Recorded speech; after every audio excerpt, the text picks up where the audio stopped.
On May 31st, 1988, the agent of the secret communist police, Mr. Zvonko Hrastar, arrested a young publicist and dissident, Mr. Janez Janša. A military court sentenced Mr. Janša and 3 of his colleagues to 18 months in prison just a few months later. Judgment stated that he misused his intellectual skills because of his criticism of the communist regime. In August 2010, the state prosecutor, Branka Zobec-Hrastar, filed indictment motion against the leader of opposition and president of the Slovenian Democratic Party, Mr. Janez Janša. In the indictment, she accused him that in the year of 2005, at an undetermined date, at an undetermined place, and through an undetermined method of communication, he received an unknown promise of reward to intervene in the transaction between the government of the Republic of Slovenia and the Finnish manufacturer of military armored vehicles, Patria. The state prosecutor, who filed the indictment motion, is the wife of the secret political police agent who arrested Mr. Janez Janša in May 1988. At the time of the first incident, Mr. Janez Janša was a political dissident who was conceiving opposition to the communist regime, while at the second incident, Mr. Janez Janša was the leader of the opposition and a former Slovenian Prime Minister who not only successfully led the European Council in 2008, but also implemented a series of successful reforms, balanced the budget, lowered public deficit to 22% of the GDP, and led Slovenia in the Eurozone and Schengen area.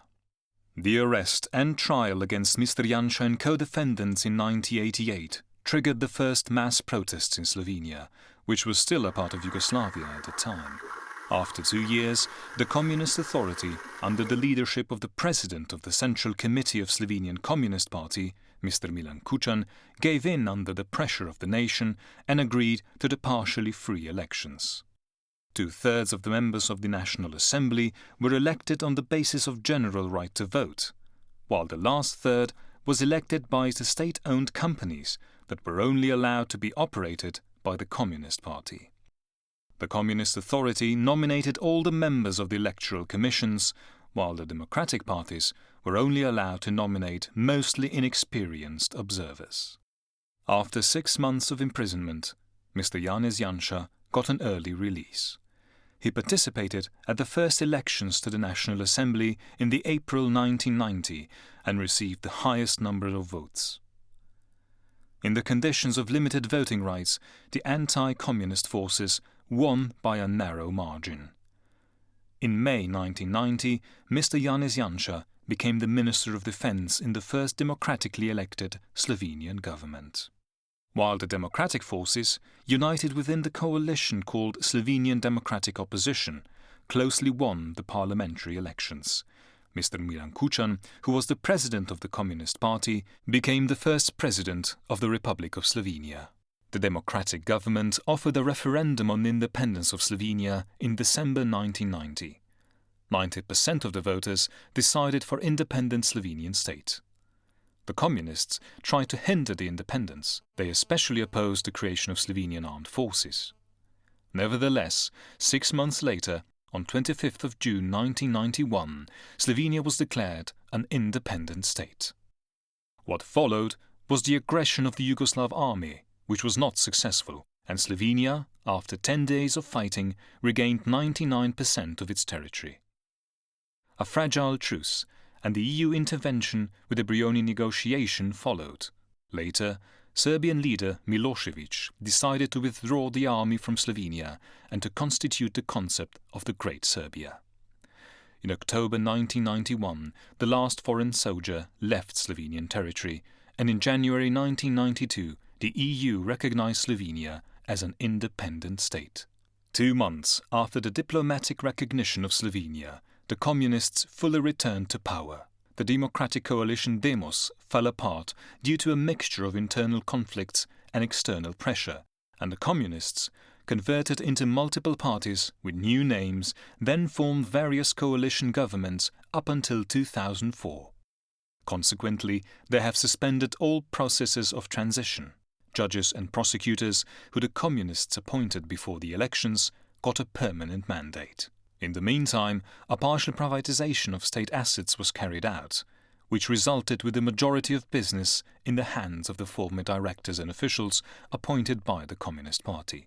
First, they took control of the media. Some have already been privatized just before the first elections due to a law which was valid only for a few months and enabled state-owned property to be gratuitously transferred to a private company. Upon the audit of privatization, the supervisory institutions identified over 700 major crimes, but the judiciary, completely controlled by the communists, failed to complete a single criminal procedure. All cases have either been blocked by prosecution or outdated. The communists have occupied all the important functions not only in state institutions but in society as a whole. Even chancellors of the university are usually appointed from among the members of the last Central Committee of the Communist Party. The former communist leaders, as well as their children and grandchildren, have become heads of state institutions, constitutional and supreme judges, presidents of the Court of Audit, governors of the central bank, ambassadors and representatives of Slovenia in international institutions. Former employees and collaborators of the communist secret police who were retired by the first Slovenian government found new jobs in courts, the police, the Bank of Slovenia, the Corruption Prevention Commission, the Court of Audit and the Office of the Information Commissioner. Former chairman of the Communist Party, Milan Kučan, was, due to his almost complete control over money and media, easily elected president for a second and third time. He remained in that position until 2002. In 1997, he ran for the office for the third time, despite the fact that the constitution limits the function of the president to a maximum of 2 terms. The Constitutional Court, made up of judges nominated by him, remained silent. After formal retirement, Mr. Kučan founded an organization called Forum 21. In it, he gathered a structure of people that used to sit in the Communist Party Central Committee at the time of a one-party authority. Influential directors, nowadays also partial owners of state-owned enterprises, banks, media editors, diplomats, a portion of cultural workers and old apparatchiks.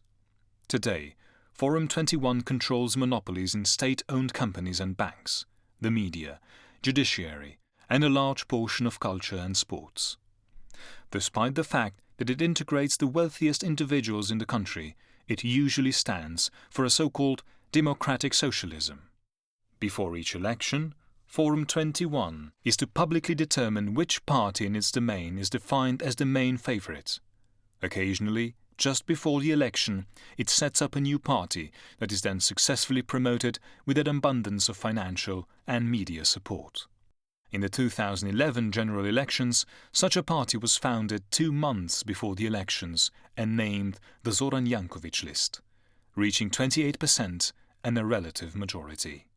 The career path of Milan Kučan and his successors at the head of the Communist Party, which retained all its assets from totalitarian times in the new system, best illustrates the failed transition in Slovenia.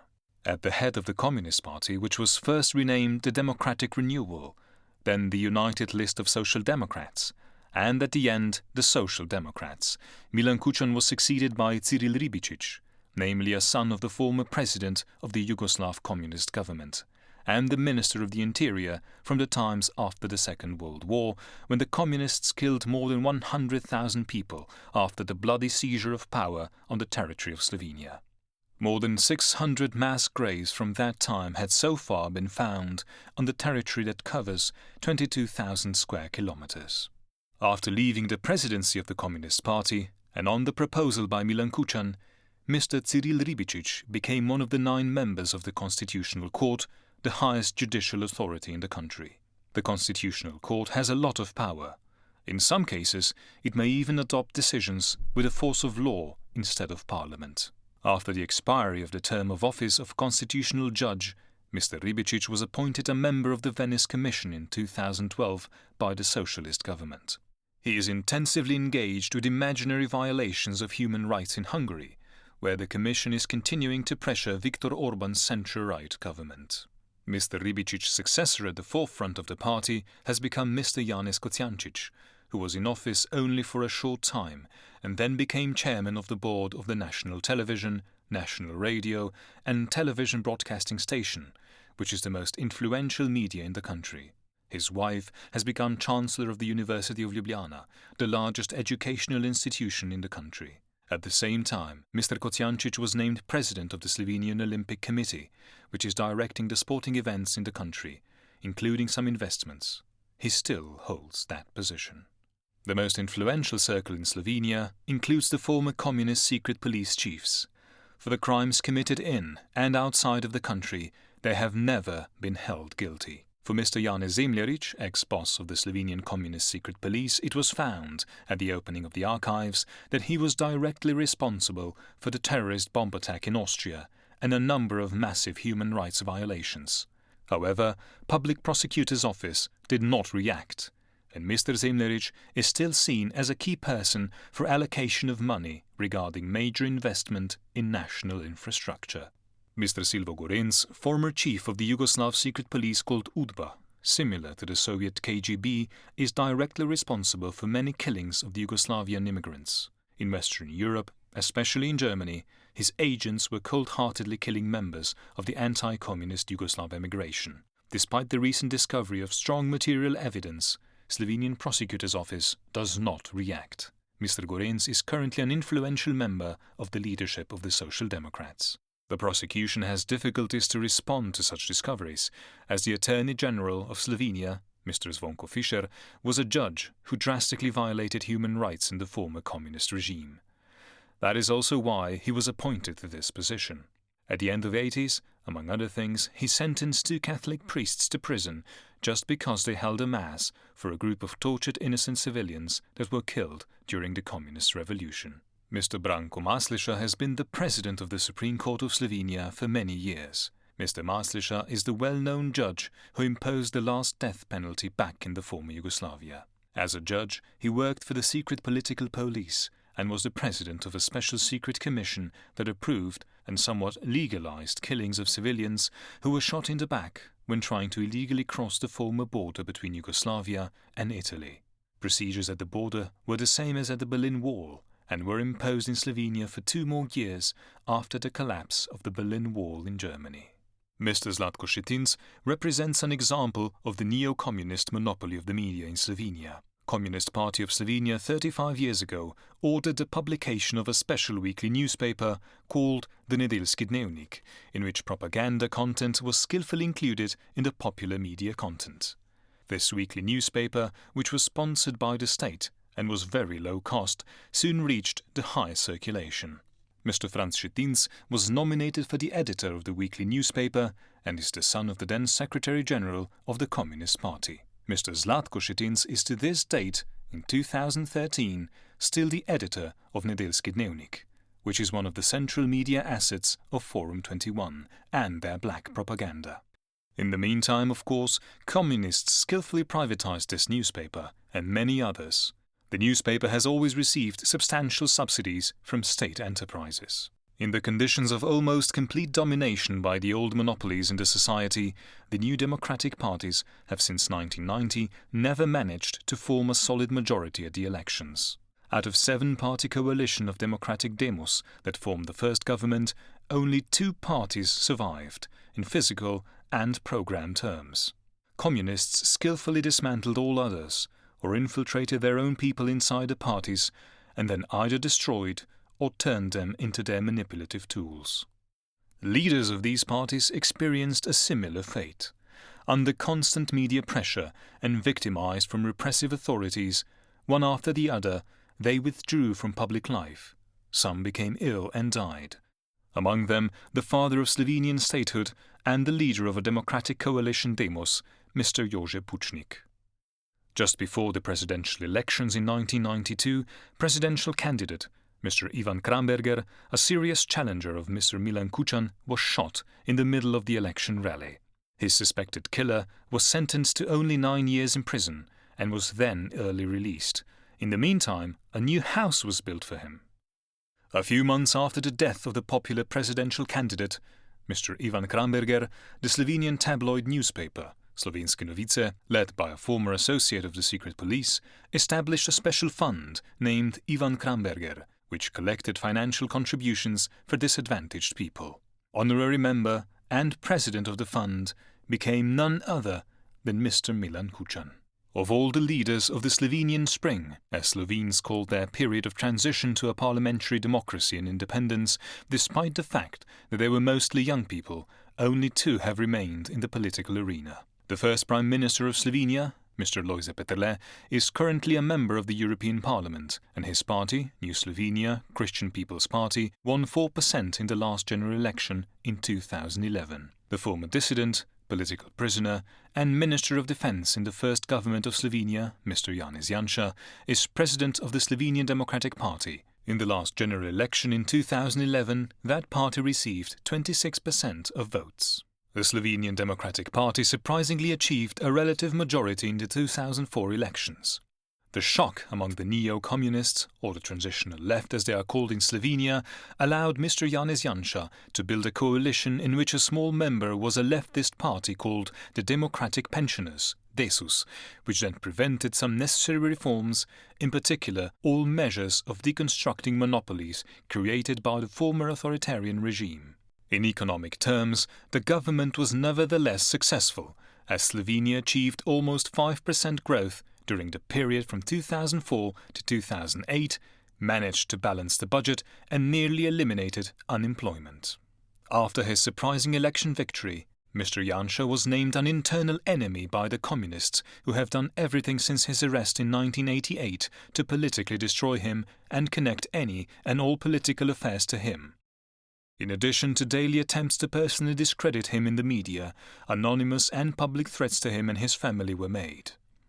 In 2006, when he was a Prime Minister, he also received a death threat.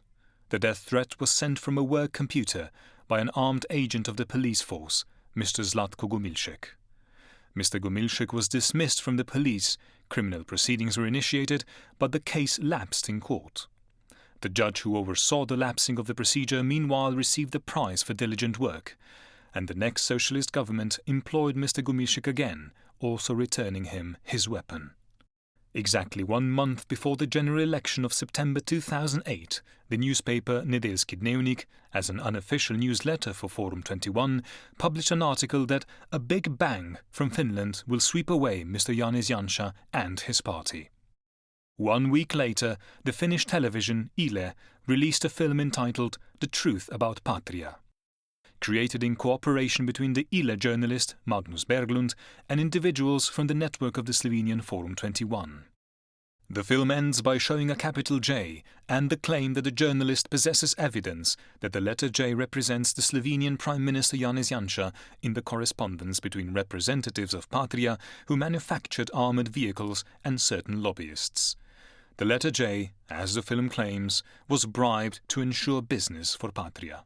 Despite the journalist not putting forward evidence for this shocking claim, the Patria film was broadcast already the following day on Slovenian television, and as such marking the election campaign and enabling the Social Democrats to beat Mr. Janša's party by less than 1% of the vote.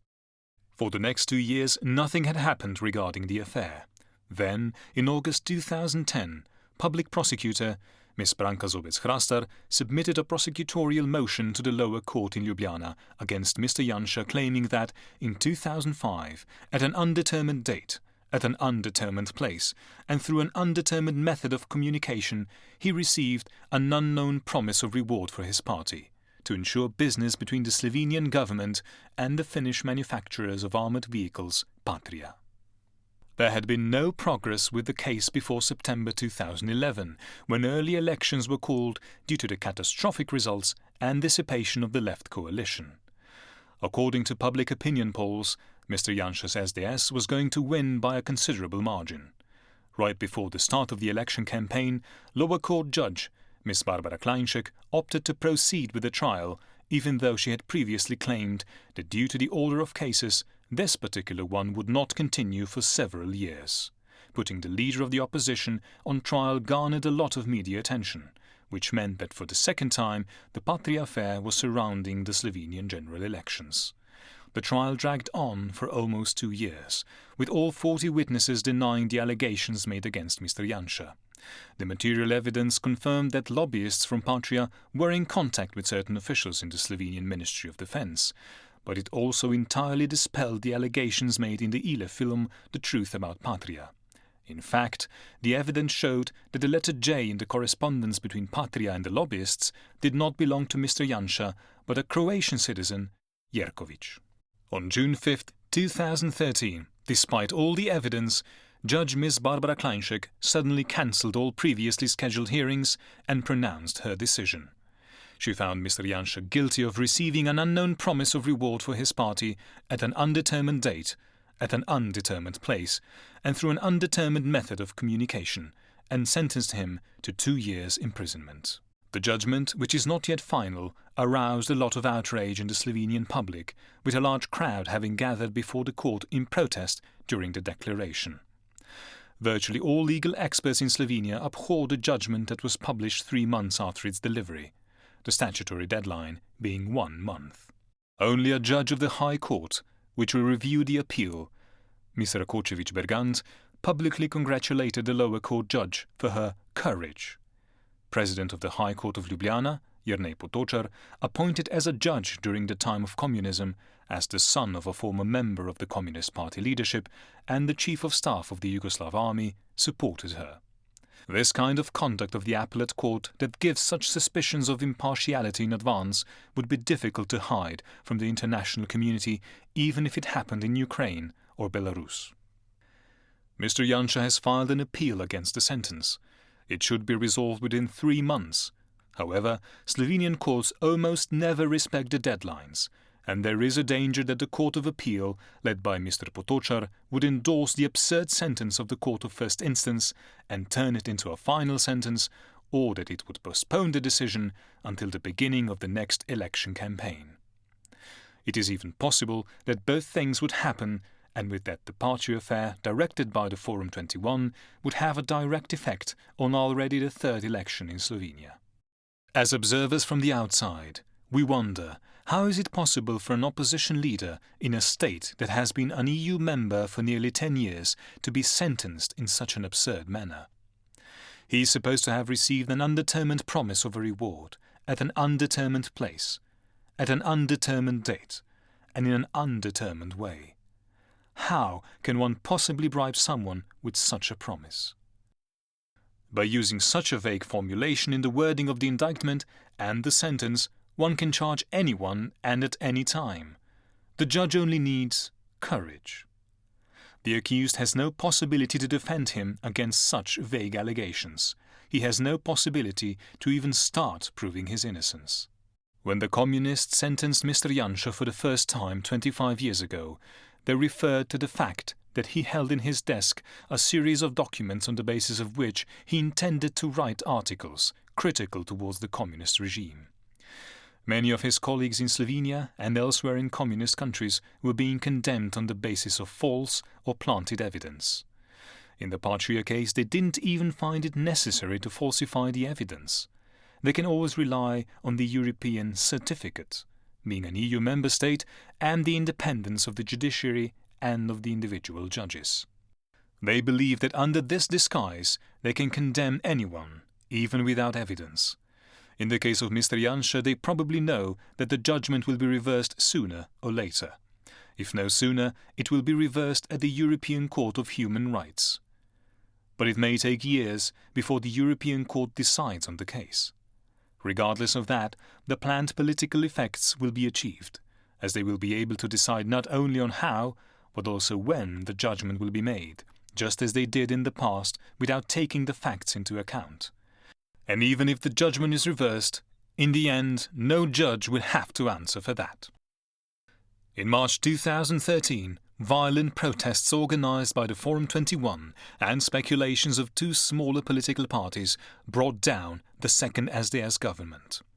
After that, the Slovenian transitional political left finally dropped their mask. In April 2013, they gathered at a big event in the sports hall Stožice and loudly sang the old anthem of the communists, Internazionale Bandiera Rossa.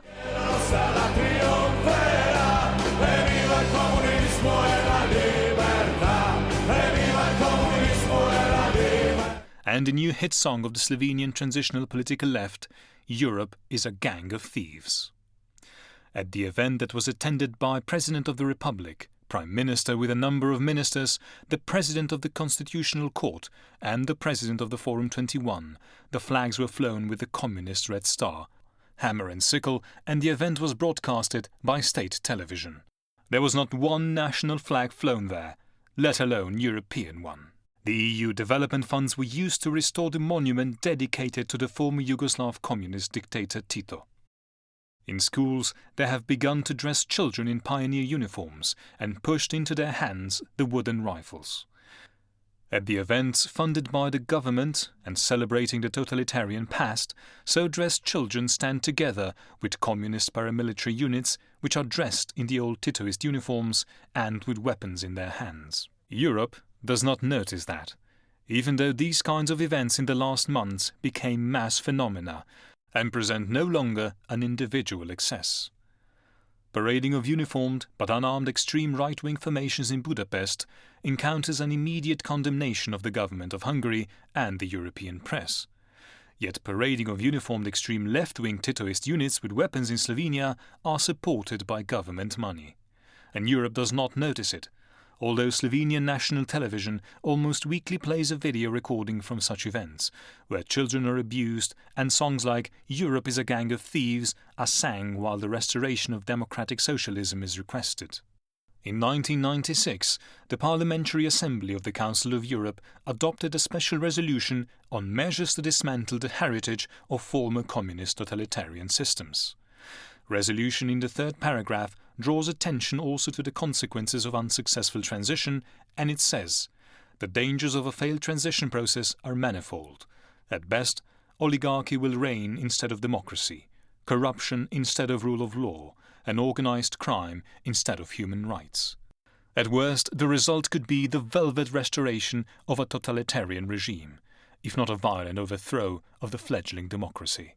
When this resolution was being drafted in 1995 and 1996, its drafters almost certainly did not pay much attention to Slovenia, which, until 2009, at least from the outside, was considered a success story in the group of post-communist countries.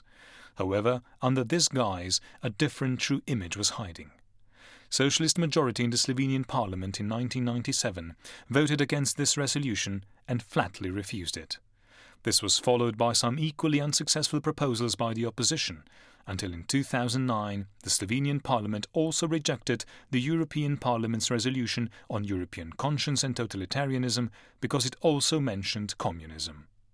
This vote further testified that the transitional process in Slovenia, to a large extent, has not been successful, and that the old structures have been largely restored within the new institutions, while in some spheres, especially in judiciary, there were no serious changes at all. The final consequence is deep political and economic crisis in the country, with even worse prognosis made by European Commission and the IMF for 2014 and 2015, putting Slovenia at the last place among all 28 members of the European Union.